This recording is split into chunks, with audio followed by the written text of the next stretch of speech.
Welcome to Thrive in Design, a podcast about making money and beautiful interiors as it relates to product-based businesses in the interior design industry. Each week, we'll discuss innovative strategies on how to approach product development and design sales in a shifting market. I'm your host, Nicole Lashae Ben. Hello, everybody. We are live for our first ever Season 7 recap of the Thrive in Design podcast. We're going to be talking about all things winning strategies for interior products. So if you're not familiar, my name is Nicole Lashae Hall, formerly Nicole Lashae Ben. I recently got married and I am the CEO of Thrive in Design and also host of the Thrive in Design podcast. And I'm so excited to have you here today. If you guys have been listening to the podcast, we have had 7 amazing seasons of this podcast with probably over 50 episodes. I've lost count at this point. And when I started this podcast, it was just a simple idea. I really wanted to share insights and strategies around products in the interior design industry, especially on the commercial side, go-to-market strategies, and what brands are doing when it comes to product development and really staying ahead of the curve in this post-pandemic society. So after 7 seasons, it's been amazing. We have been streamed over 5,000 times. People in over 24 countries around the world are listening to the Thrive in Design podcast. And I feel like we have just scratched the surface. So usually we do our episodes pre-recorded and you can listen to it wherever you stream a podcast. But this season, I wanted to do something a little different. I decided we're going to come live with some of our amazing guests that have been on the show to just introduce them to you guys live, to get their insights right on the spot of some things that they might have shared with you on the podcast episodes or may have even forgotten to share with you. So this is an amazing time for that. And the best thing that has come out of the Thrive in Design podcast is just the amazing community that I had built with so many thought leaders and experts in the industry. And so even some of the people that you will see today have forged relationships and connections and partnerships with each other. So I look forward to continuously building this community, building collaborations, and seeing everybody thrive in design. So without further ado, let's get into what we're actually going to talk about today. So we have had some amazing guests this season. But some of the few guests that we have on our show today we have Tori Sakema, who is an amazing photographer who does interiors photography and has been featured in Architectural Digest. We have Dan Hanula, who is the CEO and president of Decorator Industries, an amazing custom bedding and window treatment company based out of Wisconsin. And they do all things hospitality and commercial design. We have Kristen Daytoni, who is the CEO and founder of Design Pool Patterns. And Kristen is an amazing surface pattern designer and is forging the way with innovation with surface pattern design and on-demand printing and customization. We have Rochelle Porter, who is an amazing surface pattern designer as well. And she has had many collections from West Elm to JCPenney's, all the things, and has now launched a commercial collection of wall covering and textiles as well. So I'm super excited to bring all of these people on one platform today and share different insights that they have. So I'm going to, without further ado, welcome them to the stage. All right. So hello, everybody. How you doing? Yes. So I'm going to give everybody a quick second. I know I just introduced all of you. But I want you to go around and give your 1-minute elevator pitch of what your company does and how it's different in the market. And we'll start with you, Rochelle. All right. Hey, everybody. Great to be here. I'm Rochelle Porter, the founder and creative director of Rochelle Porter Design. We are a vibrant lifestyle brand specializing in products for both commercial and residential interiors now. Like Kristen mentioned, we've had some retail partnerships on the more consumer side with stores like West Elm, Macy's, Target, and so on. And now our kind of hot topic product right now is our wallpaper line, which I'm really excited about, which is designed specifically for hospitality, healthcare, K through 12, and the like. Yes, so exciting. And now, Tori, I'm going to do you next. Tell us a little bit about what you do and what's different about Tori Sakima Photography. Well, I love following vibrant colors. So thank you, Rochelle. What you do sounds incredible. I am an Architectural Digest approved photographer, interior architectural and editorial. And I'm really focusing on editorial right now to help brands understand that to position themselves in the marketplace, you have to think beyond your portfolio and think more editorial, because that is what connects you to your consumers, your clients. That's how they see you in the marketplace. So think more editorial. And I'm thrilled to be here. Thank you, Nicole. Absolutely. Dan, you're up next. Tell us more about Decorator Industries. Thanks, Nicole. Dan Hanula, CEO of Decorator Industries. We fabricate window treatments and bed coverings for the hospitality, healthcare, and timeshare industries mainly. We do a lot of brand and non-branded hotel properties. We do a lot of customization with our window treatments, a lot of commercial properties as well, a lot of work with Disney, a lot of projects with the major brands. We're located in Wisconsin, I've been here since 1976, so I have big background as far as what we do. And we just love doing the weird stuff out there. So, and you'll see that, Kristen's with us here. She has her patterns, and we actually try to make our customers' dreams come true. And Kristen, last but not least, tell us a little bit about you and Design Pool. Hi, thanks. I'm Kristen DeToni. I am the founder and designer, main designer for Design Pool. So I developed the first image library specific to commercial and residential interiors. And like Dan said, we sort of help interior designers as well bring their visions to life by either custom designing for them, or they can choose from our library of over 1,000 designs, some award-winning. And then we also help connect them with digital printers. And Nicole, as you mentioned, I'm super passionate about print on demand. So essentially you can print anything on anything that's commercial grade and also for your home. So yep, that's a little bit about Design Pool. Yes, I'm super excited. Well, I'm excited to have all of you here today to dive into a couple of questions live with our audience. Of course, we can't see our audience right now, but they can see us. So I'm excited for them to hear this conversation right now. And it's been a pleasure to work with all of you guys on different projects and just meet all of you in so many different ways. Kristen, I met at NeoCon last year. Tori, I met at High Point Market last year. Dan, I met through a mutual person at NEWH. And Rochelle and I actually initially connected on Instagram. So it's so amazing to just have all of you guys from different walks and points over the last couple of years all in one place today. So let's get into these questions. Rochelle, I'm going to ask you a question first. And I would love for you to share, how do you balance creativity with functionality when developing your products for the interior design industry, especially when there's so many emerging trends? Oh, man, that's a great question. I guess first and foremost, it's probably why I'm a designer as opposed to a fine artist per se. I always think about functionality first. That was the goal from day one, how to create, beautiful, bold products that people use in everyday life and make the mundane a little less mundane through prints and patterns. So I really think about what the customer thinks, like how would they use the product? How would I use the product if I were the customer? Is it practical? Is it easy to care for?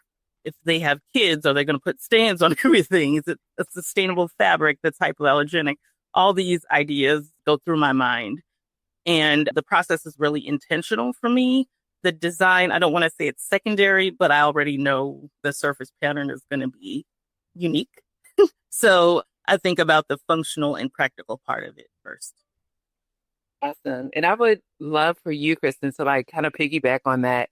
Is your process kind of similar when you're creating surface pattern? Because I know you're pumping out patterns all the time to create your library. How's that similar or different for you? Yeah, so it's interesting because, I am doing the design first, again, because of print-on-command capabilities and the fact that I work in vector, so all my patterns can be easily scalable. So I like to kind of put the graphics out there and then let the customer or the interior designer figure out how they want that to be portrayed on the product. So again, because there's so many different products you can print on, that yes, I mean, certain products have certain standards. You have to kind of know like what will fit in a commercial space and what's, will fit in a residential space. But I'm trying to put as much creativity in the hands of the designer by just providing all the tools and letting them kind of go crazy with it. So it's a little bit of a different shift, but I would say very similar because you do have to think about all these things. And then, of course, one of the main things you're always thinking about too is pricing. So that always factors into everything. Yeah, absolutely. And we have Ken. Hello, Ken. How are you today? Good. New showroom, and they don't have the Wi-Fi quite worked out, but I got it figured out on a hotspot. I do apologize for the No worries. We're going to keep it rolling. That really goes into like go-to-market strategy and how those are different for maybe Rochelle, who's like creating product collections versus Kristen, you're creating like designs for designers to kind of use on their own. So I love all of like the different aspects of our industry. When you come with a product, you can either be creating it and selling it directly to the consumer or creating patterns and taking it straight to the designer who then goes to the consumers. There's so many different layers and I love all of the different things. So when it comes to customization on that note, I want to ask you, Dan, a little question here. Because with Decorator Industries, you guys are making window treatments, you guys are making bedding and soft goods, mainly for the hospitality industry, and of course, some other types of projects as well. But everything is custom. So with custom as becoming like a huge trend in the interior design space, what are some of the challenges and opportunities that you face? And then how does this like present to you guys, and how do you really solve all of those things?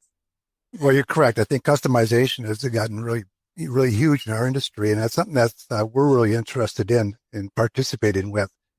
I mentioned earlier I've been around for 140 years, and the brand stuff is brand, and it's all important stuff. But we really focus a lot on the customization of the fabrics, the patterns, the colors, and working with the individual designers, architects, and also the property owners in providing a product that's functional, that it works. So part of our responsibility is to suggest or recommend or participate in that the fabrics themselves will perform well for the product being fabricated, and that we can carry that through from design all the way through installation. Yeah. So I know for you guys at Decorator Industries, it's all about like going from the designs to installation. So break down a little bit more about like what that process actually looks like. So really, we have everybody from like start to finish on this call. So like Kristen and Rochelle, they might be designing the fabric and have the final product. The designer might have specified it, but what does it look like when that specification comes across your team's desk, Dan? Well, you're correct. Right now we're working on some project with Kristen is that we'll create a pattern, for a customer that they decide upon, and we work upon a base cloth that's either woven or printed. If it's a custom product, we're looking at minimal quantities that, where we source that fabric from competitively and develop a timeline as when the fabrics are arriving here, our fabrication time, and we do modeling, prototypes, make sure everything is, to spec. A lot of the specifications out there, window treatment and top of bed treatments, some of the specs are outdated and so on. So we actually do their prototypes and mock-ups within our factories to make sure that everything drapes proper, that everything looks proper, it's going to perform well. Once that's all said and done, it goes into production and fabrication, shipping, and subsequent installation. Yeah, I love that. And then once it really gets to install, that's when the final product is done for a project. Your window treatments are in, your bedding looks good, the room or even the public space might be styled. And then it's time to capture the visuals to actually like showcase. That's where Tori comes in. Yeah. That's where Tori and Ken comes in.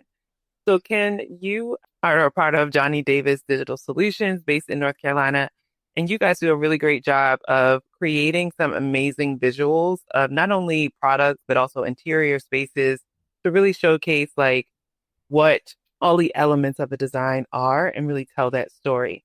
So I would love for you to share like what role do visuals, whether it's through videography, photography, digital solutions, design rendering, all of these things, How do those play a role in brand identity and connecting with clients and designers?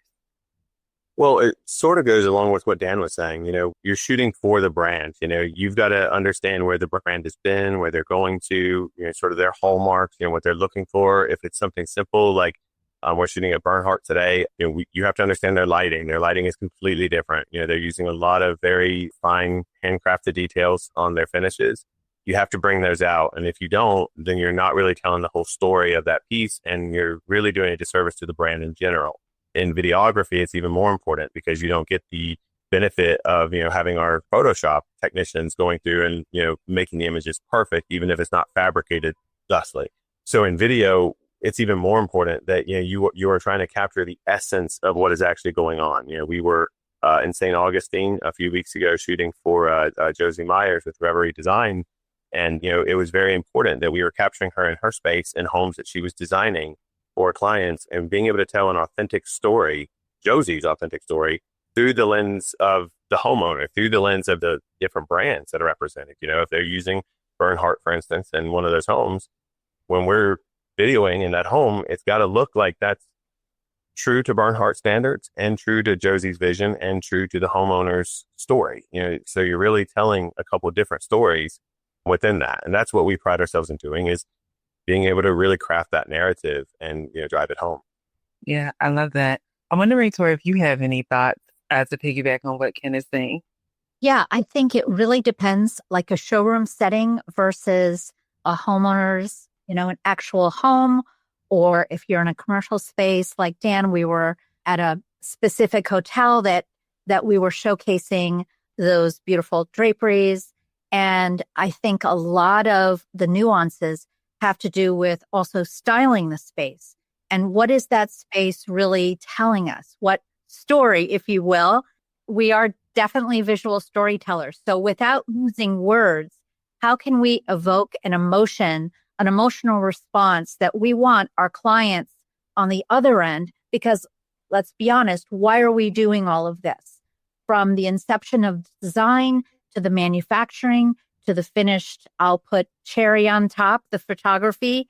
It's all visual storytelling without words. Well, we're going to add words when we go to marketing and print. The story has to capture an emotion, an emotional connection with who we want to attract, right? It's the law of attraction. And inconsistency across any of the platforms that we are introducing ourselves to our clientele and our future clients could be devastating if we're not consistent with the story that we're telling, whether it be visually in print or, a video capture on Instagram or our portfolio or what we're putting out there in the world editorially. It has to be consistent. Yeah. And that really goes back to like what we're all connected to. Each of us are doing something so different, but that's connected to a larger goal, like creating beautiful stories and spaces in the built environment, like to evoke emotion and stories for people to either tell or create in the space. So I think it's so interesting that that is really the core of everything that we're doing, whether it is a hotel room, a home, an office, a healthcare facility. All of it really comes down to who is really occupying that space. And for the designer, they are thinking about those people occupying the space, what emotional connection needs to be evoked. And then all of us are on a different part of that journey in like evoking different emotions or telling that story or creating a final product from start to finish. Like whether it's designing the product for the designer or designing the product for the end user, actually fabricating that product for the end user, or visually creating videography or photography to show like this is what was intended in the design. So I love that all of us are connected in some way. So with all of that, it's obviously a very collaborative process. Thrive in Design is more than just a podcast. We are a design and innovation consultancy that focuses on helping interior product companies increase their brand awareness and revenue. We do this by truly understanding a designer's experience with your brand.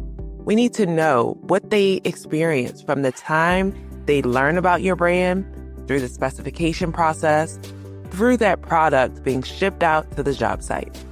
Understanding pain points in that experience is crucial in increasing your brand awareness and revenue. So whether you need to revamp your branding, marketing, or sales strategy, or the complete customer journey, we are here to help your company thrive. Head to thriveanddesign.co/contact and let's get the conversation going about how we can help your interior product company. So anybody can take this question. In terms of collaboration, how do designers, manufacturers, and digital experts best work together to ensure the success of a project? Any of you can take that question. From our side, it is having a true understanding of, kind of what you're getting into, whether it's a brand, whether it's a client, whether it's a homeowner, whether it's tourism. We do a lot of cinematography for, municipalities in and around North Carolina. And it's understanding, like Tori mentioned earlier, for storytellers. And, if you don't understand the story you're trying to relate, it's like trying to translate something that you don't understand the native language. So it is, especially at Johnny Davis, we pride ourselves in making sure that we research a brand up and down, backwards and forwards, down to the tiniest little detail. We'll research the history, different trends, different lights, everything else before we ever approach that client. We do the same thing with interior designers. When we've worked with Jessica Dews last year, Josie Myers this year so far, we research the brand and who that person represents. If we think it's dramatic and moody and it's just going to evoke that like emotional response of this, and you come in and it's this bright sunlit area, well, you just didn't do yourself a favor. You didn't research the brand. You didn't research the person. You didn't have any conversations. And so you're really tying your hands from the green light, from the word go, you're really kind of fighting an uphill battle. So I think a lot of it is understanding the story we're trying to tell, understanding the emotional resonance we're looking to get out of that story, and then understanding the technical side as well as the artistic side, the art direction side of translating that, from the client to our videographers, from the videographers to our editors, including our sound. Sound design is huge, especially in cinematography. You can have a beautiful video, and if it's not paced right, if it's not sound designed professionally, it leaves you wanting a little bit more. We see it sometimes even in movies. Think, I don't know why I'm just not able to put myself in this movie so much. Most of the time, it'll come back to the sound and the music and the score, and that's typically where you're going to find it. That and shadows, and Tori can speak to that too. If you're looking at an image, whether it's a room scene or, in someone's home, if you are manipulating your light too much and you're fighting shadows back and forth, the viewer, whether they know it or not, they may not know why they don't really like looking at that image, but it's unsettling. And usually it will come down to light, so it is knowing all the details of the story to be able to accurately articulate that to your viewer, your prospective client, your prospective buyer. Yeah, I love that.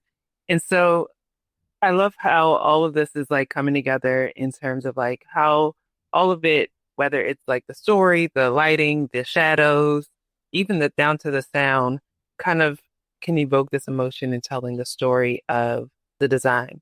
So I want to get in a different direction real quick and really talk about like on-demand printing and customization. I want to get back to that real quick. So Kristen, you are doing a lot of things when it comes to surface pattern design and digital printing. So with the rise of digital galleries and on-demand printing, how are these technologies changing the way interior designers approach creating personalized spaces for their clients? Well, I would think it will have a huge impact. I say will because I feel like it hasn't quite been fully adopted yet from the print on demand standpoint. I think it's something that's still fairly new. I don't want to say it's fairly new. The technology's been there for a little bit, but I think that concept of really being able to do anything, we've talked about this in the podcast, that the word customization tends to have a bad connotation to it because people think customize, it's going to be long lead times and high up charges, and sort of all that's kind of gone away. And I do think that the other thing that might scare people about customization is that it's so open-ended. It means you really can do anything, which can be a little overwhelming. But those people that have a very clear vision, probably some of Dan's customers, as he was mentioning, that, they have a very clear vision, or it's something that's very specifically branded. I think that's where it fits really well. And I think that's where it's probably seeing its first stages. I'm not really sure if I understood about the question with the digital, from the digital perspective.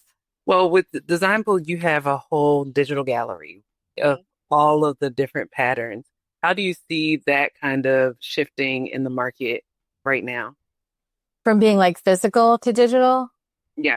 Yeah, but there's a lot of digital capability out there right now. I think the struggle is that because everything's been so physical to begin with, because we're really working off an inventory-based system, all those digital image libraries that exist, and there's quite a few of them, and then there's a lot of companies that will use that imagery and then, put them in like Revit, and I think SketchUp is the other one. I'm not totally familiar with all of them. But what the problem is they're waiting for imagery from those physical. So someone either has to photograph it, put it in repeat, somehow get the graphic, and that can be really time consuming. When you're starting digitally, though, you have what you need to begin with. So you really can start the process from a digital standpoint, put it in a rendering, whatever software you're working with, then sell that concept to the customer and then go back and make the physical. So that's where I really see things shifting. And it does kind of work itself away from this inventory-based model when we're starting with digital and then moving towards manufacturing. Yeah, Rochelle, I see you nodding your head. Absolutely. I totally agree with everything Kristen just said. I am a print-on-demand evangelist. I love it. Sustainability has always been at the core of my brand. So anything that reduces overproduction and helps people and the planet, I'm all for it. And just as a quick aside, I have a whole activewear brand that I never intended to have. I was helping a friend with a clothing brand and playing around with some prints on a print-on-demand site that makes clothing. And as a fluke, I'm like, this looks kind of good. I put my print on some leggings and it ended up bringing a whole company. So I'm all about print on demand. I didn't have to get a warehouse. I didn't have to stock inventory that would probably end up, rotting in a landfill somewhere or languishing in a warehouse. So I think that's the future. Yeah. So Rochelle's the early adopter. So we just need 1 million more like her. Use to make clones of her. And that kind of actually came up in an episode with Ken and Johnny too. Not print on demand specifically, but Ken, what was the name? CGR? No. Oh, like CGI? Or augmented reality, digital relation of images or, kind of shooting within renderings. Yeah. Yeah. Can you break that down for the audience again? What is it and how is it like? And in my opinion, and I think Tori would agree with this, it's an emerging technology. It has a long way to go. There are applications, if you're dropping a window scene in and you're confined to what you see outside the window, but the client wants to see something different. It's not hard if you have good retouchers to go ahead and put in something that looks realistic. It doesn't look fake. When you start building, there's a couple companies right now that are building entire room scenes completely digitally, and they're kind of taking out the tactile photography. And to me, the technology is not there to make that believable yet. And I think that a lot of companies kind of swung that pendulum and now it's starting to swing back because we know that we're not ready for that yet. And I think that a lot of buyers, if you're asking a buyer to trust your brand and to buy your product and you're not giving them even a real photo of it, you're just giving them kind of a digital facsimile of what it could look like maybe. I think that you're really doing a disservice to your brand, especially the brands that we shoot for are, the top brands in the furniture industry, and they are not going to allow their brand to possibly, feel like they're dropping down a little bit by, creating these rendered versions of their product. Yeah. I think there's an application for it, but I think that it can be abused very easily. Yeah. And I think it's like finding that happy medium between using computer generated imagery, mock-ups, renderings to showcase maybe like different colorways so that you're not overproducing things or like putting it in a landfill, like Rochelle said. Yeah. Tell the story and then give some different options for that. Yeah. And I think that's one of the things, another service we do, John Davis Digital is color management. We do catalog prep and pre-press work. And that is very important. And I think, again, brands that know, and there is, unfortunately, I use the analogy of an Amazon lamp that I bought several years ago. it came in such a completely different color than what it was indicated to be. And that is because nobody bothered to color proof the digital files to allow the color to be read properly. And it doesn't take that long. We do it for all the companies we shoot for, but that way, you know, that color is within one delta of the actual color. So the buyer is not going to look at a catalog for Bernhardt or Century and say, oh, I thought this was white and I got it and it's quite pink instead. You know, we're in such a world where there's so much competition that there's no reason to take that shortcut and then disappoint a buyer or a client. So we do, you know, push, you know, color management, you know, a lot. You know, we use the, you know, contract proofers in our studio to make sure that if it says if it passes the contract proof, the color's dead on, you know, and that's good. Absolutely. Awesome. And so with all of these different details in the industry, we could probably be on here for 5 hours or more, or have a whole conference about these different things. But I want to really talk about brand presence. Each of us are entrepreneurs or leaders in our company in our own right. And a lot of people listen to the Drive and Design podcast to really get some strategies on what should they do next? What are some pitfalls they might even want to avoid from really seasoned experts in the industry? And that's something that you all have brought to your own episodes of the Thrive and Design podcast. So I want to take it over to Tori so that you can share what are some pitfalls that designers or even entrepreneurs might face when trying to build a strong brand presence and positioning in the market, and how can they avoid them? Well, so I want to start with kind of a tip for everybody, and then we'll work backwards. And that is that your digital presence is your storefront, and to be seen as an expert, because that is our goal. We all want to be seen as an expert in our particular fields. If we don't have that consistency and we're not mindful to our digital footprint, we can very easily look not like an expert. So if we have that streamlined and we know that our digital presence is consistent throughout everything, then that is going to level up how people see us in the industry. Then going backwards is underestimating the power of professional photography. So we were talking, Ken, about digital and AI, and that's coming. That's going to be part of the conversation moving forward. But I will tell you this right now, that there is no editor at any of the national or regional publications that will accept renderings or AI assisted technology for any print or digital consideration. So if you're looking to get press for your projects, you're going to have to look somewhere else. And that goes across in terms of awards that are industry related. Most cannot submit or will not accept renderings or any AI generated photography. So I guess it's good for me. I still have a job. You'll still be in business. So investing in professional photography, Dan, we know this. It is key. It's how we present ourselves in the marketplace, and having the right lighting, having the proper equipment, and having the proper relationship and trust is really key to that process, coming and delivering assets that the client wants to ultimately help them grow their brand. Brands try to appeal to everyone. That's another pitfall.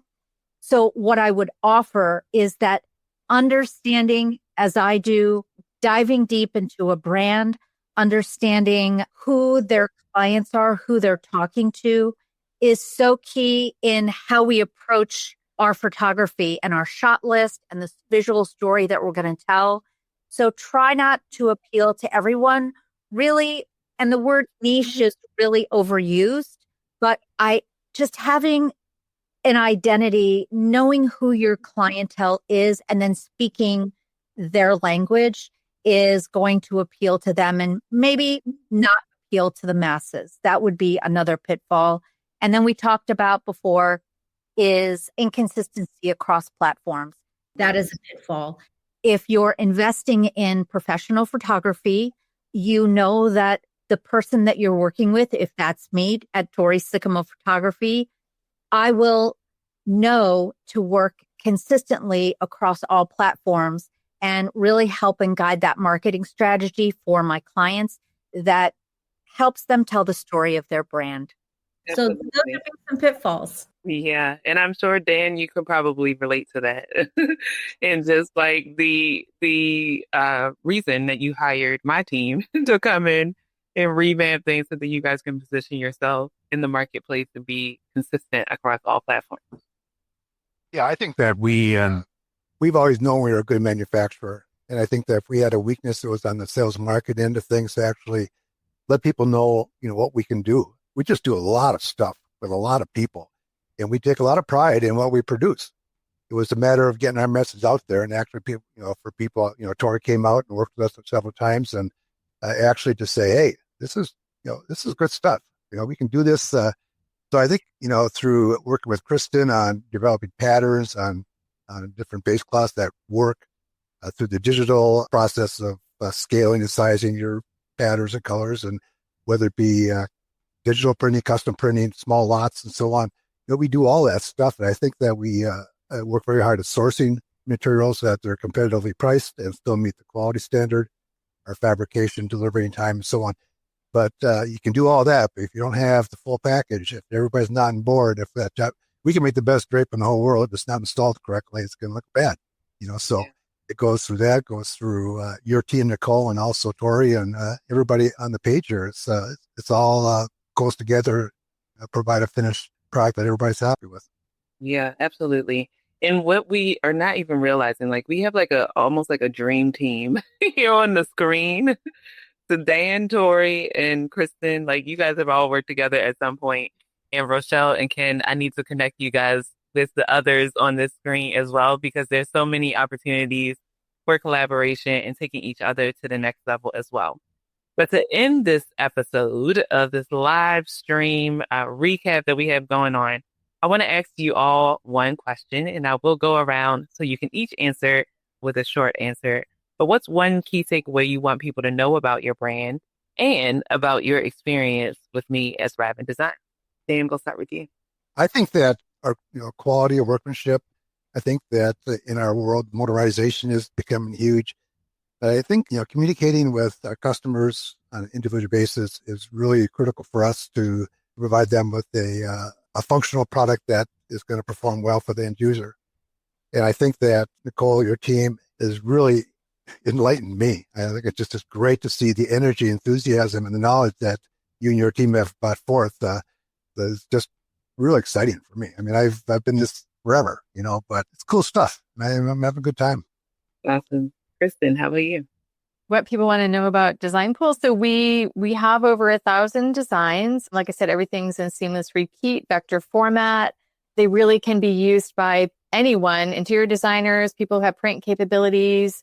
Yeah, it's kind of broad. We've connected with so many digital printers throughout the US that you can print on, like I said, almost anything: flooring, wallpaper, ceiling tiles, glass, you name it. We've spoken to someone so we can help connect you. That's how Nicole and I met. Like you mentioned, we met at NeoCon because she was looking for some patterns, I think, for some glass printing.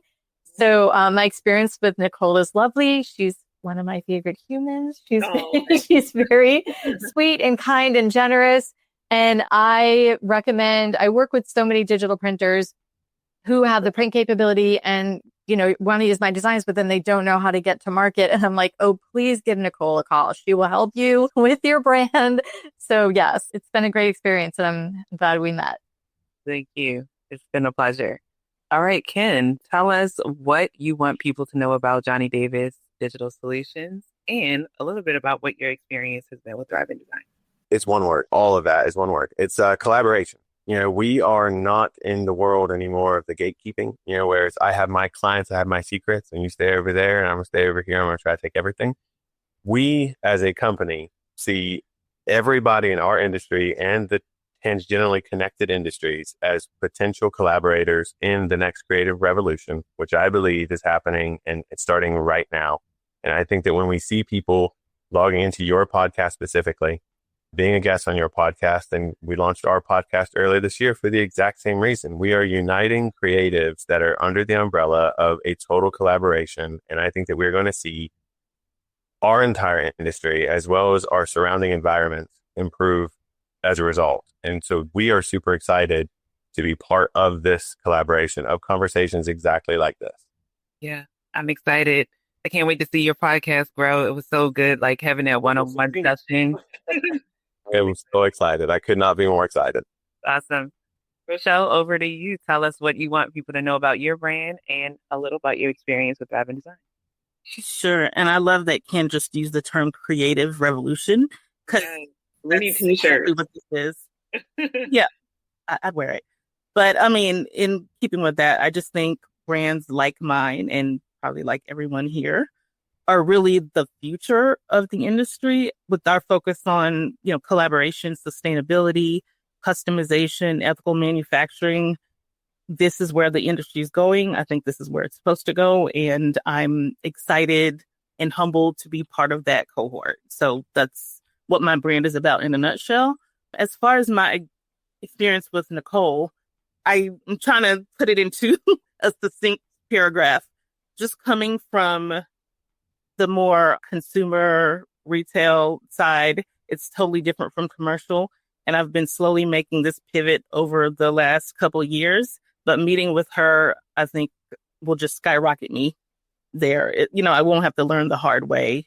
I'll just really learn from an industry expert what I need to do rather than kind of clawing around in the dark. So it's been an amazing experience working with Nicole. You guys are just making me so happy. All right. And last but not least, we have Tori. What's one thing you want people to know about your brand and what your experience did with Drive and Design? Well, so at Tori Sycamore Photography, I agree with Ken. The lines are blurred. There are no hard lines. So we can color outside the lines, which I'm very good at. But in terms of both photography, what I found my clients really wanting and where my background lies, I have a strong background in marketing and sales. And so I combine my two passions for the technical side of photography as being an Architectural Digest approved photographer. So stamp of approval, but I also advocate and offer PR services to clients that photograph with me because they also have a visibility goal, right? They want to be visible. They want editorial cachet for their brand. So I help them achieve those goals as well. And as far as working with Nicole, all I can think of is I was talking to her and we met through our mutual friend, Erica, over a glass of wine, which was, you're just fabulous, Nicole. I think the world of you. But I'm like, hey, are you going to NeoCon? And she's like, yeah. And I'm like, all right, I think I'll get on a plane and go to NeoCon too. And just knowing that she was there. And someone, we'd meet up in the hallways and where are you going next? And let's grab some lunch. Just having that community. I think that's what Nicole, she just gathers community. She creates community and we're lifting one another up. And I can't think of a better business model than that. So thank you so much, Nicole. And obviously introducing me to Dan, which again, building my community. I love it. I'm having the time of my life. Awesome. Well, I'm excited. You guys just made my day. I'm just going to go skip off into a field of flowers after this in Glee. But thank you so much for spending time with me today on this live session. This has been great. Thanks for joining us this week on Thrive and Design. Be sure to follow us on Instagram at Thrive and Design. And for more strategies on how your product company can innovate in the interior design industry, head to training.thriveanddesign.co. As always, subscribe to the show to catch every new episode and leave us a review so we can continue to create captivating content. See you next week.